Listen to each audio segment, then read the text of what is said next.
welcome back. Today I have another indie makeup haul for you guys. So if you want to see what I picked up, let's get into it. So let's start with eyeshadow palettes. The first one I picked up is from Klarity Cosmetics, and it's their So Mermaizing palette. It's a pastel, half shimmery duochromes, and I've been enjoying it thoroughly. So the outer carton looks just like the inner packaging, except all the ingredients and info are on this piece, and it's just blank here. So I'll open this up. Let me hide the mirror, but it does come with a large mirror, and Klarity has very large pan sizes, so you get a lot of product. And as you can see, it's a very pastel mermaid theme.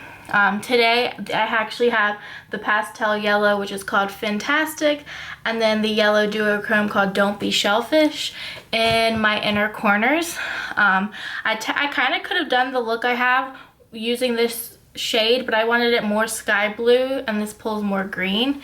Otherwise I probably would have used that. But I am enjoying the quality. This is my first kind of toe dipping into Klarity Cosmetics, and I'm impressed. Next up is also kind of a first intro to this brand for me, and that is the Tiny Marvels palette, which was a collab between Sydney Grace and Mel Thompson here on YouTube. And first off, this has to be some of my favorite packaging. I'm someone who has tattoos and likes the tattoo aesthetic, so this is just so beautiful to me. So yeah, the packaging is part of the reason I bought it. But here are the shades. It's absolutely gorgeous. I haven't used everything yet, but the look I did do, which utilized Scarab and some of the more neutral colors, was so pretty. So I'm impressed with the quality so far, and I'm excited to kind of dip into these more colorful shades.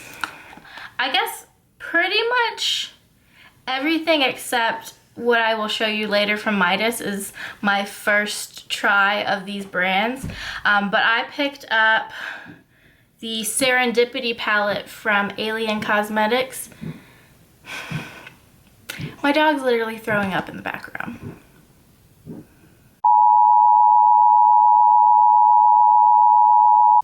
Okay. All right. Anyway, let's do that again. The next palette I picked up is the Serendipity palette from Cosmetics. I really like the packaging. It's like this gold foil, and this art is absolutely stunning. I forgot who the artist is off the top of my head, but I follow her on Instagram now, so I love seeing what she comes up with. And then you do get a mirror, and then it's a 9-pan, and it's, I don't know if this is doing it justice, but that middle shade is like a duo, maybe multi-chrome, maybe duochrome. I'm still working on figuring those out. But I actually haven't used this yet. I've only swatched it, or swatched some of them. So I'm excited, and I really love this color story. So stay tuned. I might do some like 3 looks, 1 palette with some of these. We'll see. The next palette I picked up is actually a build your own palette from Cosmetics, and this was around the time that everyone was going crazy over the Menagerie Flight Club palette, but it was out of stock, and I just kind of heard some things about how long they take to process, which on one hand I get, especially when you're indie, but on the other hand I wanted some purple eyeshadows, so I was impatient. But Lethal was also doing an Easter sale, where if you played their Easter hunt game, you could get up to 30% off. And I spent a whole day playing that game for that 30%, so you know I was gonna pick something up. So I picked up all 9 of these purpley shades, and I also grabbed their little, like, what do you call this tool? You know, I'm so bad at this. But this little spatula type tool, and also has a pointy end because on the back of their palettes, you've got the holes so you can help punch them out.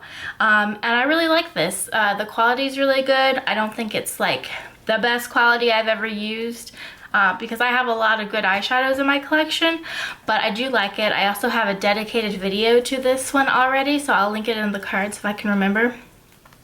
and you can see full swatches, and I think I did it one eye look, if not more. Right. Lastly, this is my second purchase from Midas Cosmetics, and if you watch Giovanna here on YouTube, I think she's Glam Geo NYC on Instagram.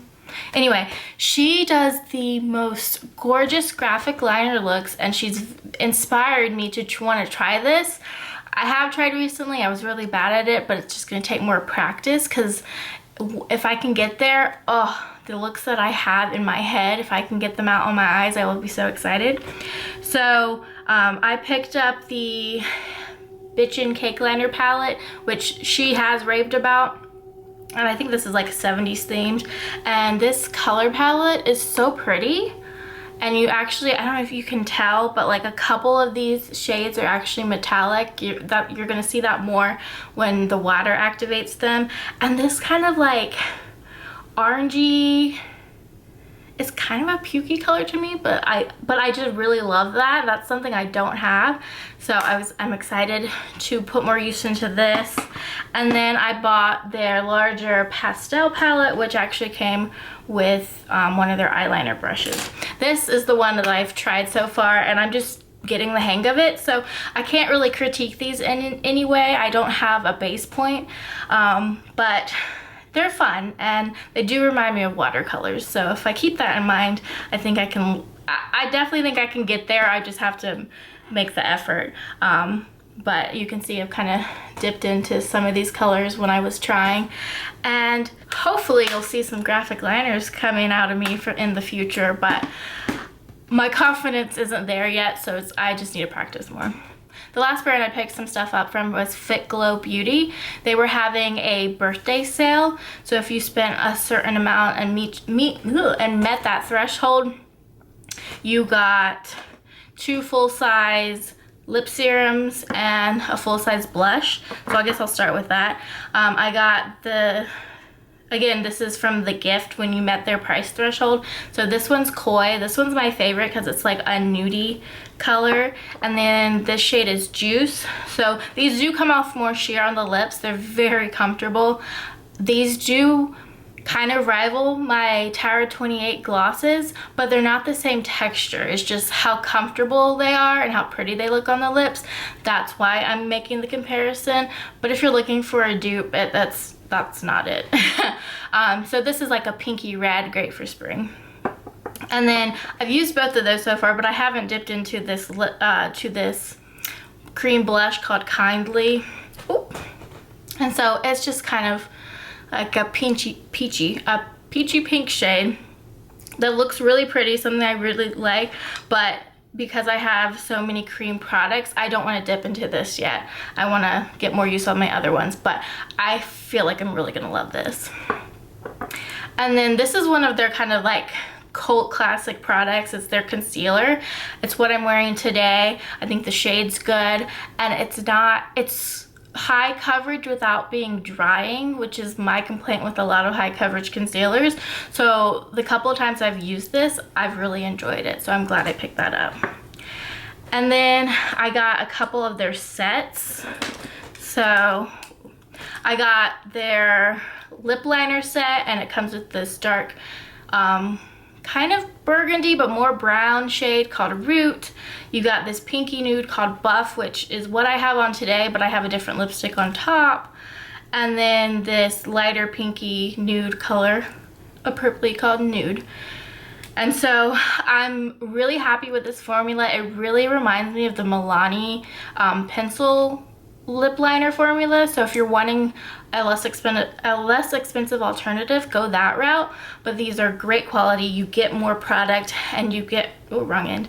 You do get like a little brush on the end to, if you want to kind of buff out the shade and wear it more like a lipstick.